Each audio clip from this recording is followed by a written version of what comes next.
Hello friends, welcome. আশা করি ভালো আছেন সবাই। আজকের ভিডিওতে আমি আপনাদের একটি ট্রিক্স দেখাবো। অনেক সময় দেখা যায় আমরা একই সাথে অনেকগুলো প্রোগ্রাম রান করে থাকি। যেমন ধরুন 12টি প্রোগ্রাম রান করা আছে।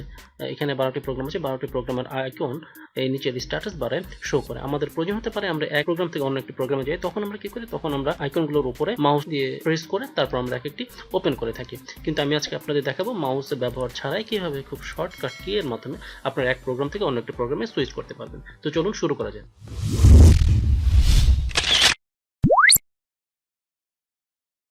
এক প্রোগ্রাম থেকে অন্য একটি প্রোগ্রামে সুইচ করার জন্য আমরা কিবোর্ড থেকে উইন্ডোজ কি এবং ট্যাব কি একসাথে প্রেস করব। তাহলেই আমাদের ডেস্কটপে শো করবে আমাদের কোন কোন প্রোগ্রাম রান করা আছে।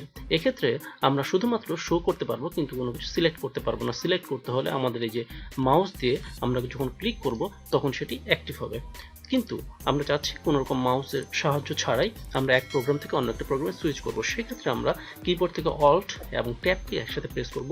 এবং এখন এই অবস্থায় যদি আমরা ট্যাব কি প্রেস করতে থাকি, সেক্ষেত্রে আমাদের এক একটি প্রোগ্রামের পরে প্রোগ্রামে আমাদের অ্যাক্টিভ হতে থাকবে। যেমন ধরুন এই যে এখানে সাদা বর্ডার যখন আসছে তার মানে হচ্ছে সেটি সিলেক্টেড প্রোগ্রাম। এখন এটি আমি যদি ছেড়ে দিই তাহলে সেটি আবার ওপেন হবে বা আমার সামনে ম্যাক্সিমাইজ আকারে ওপেন হবে। আমি আবার দেখাচ্ছি, অল্ট এবং ট্যাব কি প্রেস করতে থাকবো। আমরা ট্যাব কি প্রেস করতে থাকলে এক প্রোগ্রাম থেকে অন্য একটি প্রোগ্রামে সহজে এটি যাচ্ছে, অ্যাক্টিভ হচ্ছে। এবং সাপোজ আমার সর্বশেষ প্রোগ্রামটি আমার ওপেন করতে হবে, সেক্ষেত্রে আমি এই যে সাদা বর্ডার যখন আসবে তখন আমি ছেড়ে দিলে কিগুলো এটি আমার সামনে ম্যাক্সিমাইজ অবস্থায় ওপেন হবে। তো এভাবে আমরা খুব সহজে অল্ট এবং ট্যাব কি বা উইন্ডোজ এবং ট্যাব কির মাধ্যমে আমাদের কি কি প্রোগ্রাম রান করা আছে সেগুলো দেখতে পারবো, এবং অল্ট এবং ট্যাব কির মাধ্যমে আমরা সুইচ বিটুইন প্রোগ্রাম করতে পারবো। তো বন্ধুরা, আশা করি আমার এই টিপসটি আপনাদের কাজে লাগবে। তো যারা আমার চ্যানেলে নতুন তারা অবশ্যই চ্যানেলটি সাবস্ক্রাইব করুন, ভিডিওটি লাইক করুন, কমেন্টস করুন এবং শেয়ার করুন। ধন্যবাদ।